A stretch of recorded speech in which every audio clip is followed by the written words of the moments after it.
For as long as the music industry has existed, artists have been asking for three things: ownership, belonging, a protocol that answers to them, not to a label, not to an algorithm, not to a platform that changes its terms while your streams are still counting.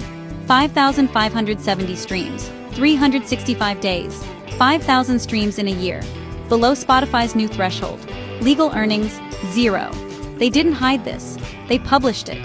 For decades, artists built the culture, and the industry kept the infrastructure. They said, this is just how it works. They said, ownership isn't realistic. They said, you can't belong to a protocol, you can only perform inside one. Artists believed that for a long time, until someone built the alternative. Your favorite artist is dying, and you're helping, unless you choose the forest. Artists can't own the infrastructure, fans won't pay directly, they expect free.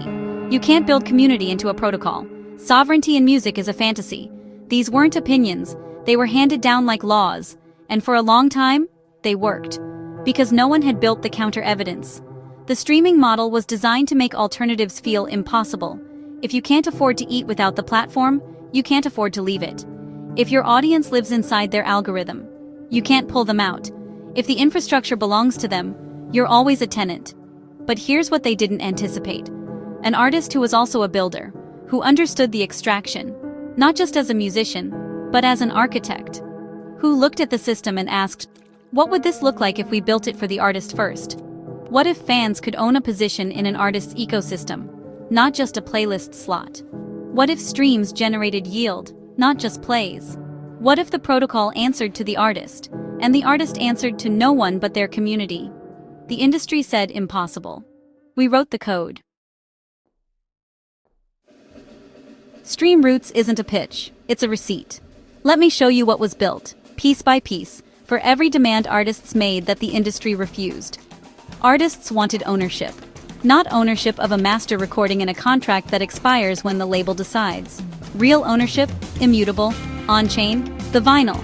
When a fan buys a vinyl on Stream Roots, they hold a verifiable position in the artist's ecosystem. Not a subscription, not a follow, a position. The artist set the terms. The fan holds the record. The platform doesn't own the relationship. They do. Artists wanted belonging. Not a comment section. Not a Discord server that disappears when the algorithm moves on. A community with stakes. Where showing up early means something. Where belief converts to equity. When an artist grows on Stream Roots, the people who held early hold something real. Not a memory of when they were there first. A verifiable position that grew with them.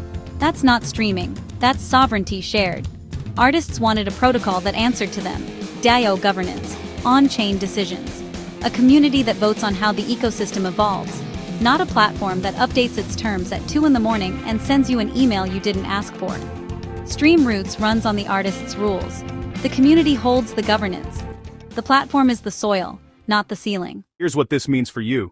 The fan, not the passive consumer, the person who actually believes, the one who's been streaming for 3 years knowing something was wrong with the math, but not knowing where else to go. There's a place to go now, and it doesn't ask you to pay more, it asks you to mean it. Buy the vinyl, hold the position, earn when the artist grows, not because you streamed enough, not because the algorithm surfaced you, because you stood with the artist before the world caught up. That's a new kind of fan. Not a consumer, a participant, a co-owner of something being built. If you love the music, this is how you prove it. Not with a stream that pays a fraction of a cent, with intention, with a position, with a place in the ecosystem the artist actually owns. The forest has rules, the artist's rules. Artists fought for ownership, the industry said impossible. Artists fought for belonging, the industry said unrealistic. Artists fought for a protocol that answered to them, the industry said it would never work. Stream Roots doesn't need 1 million slurpers, it needs 1,000 believers. The impossible already happened, the only question now is whether you were in the forest when it did.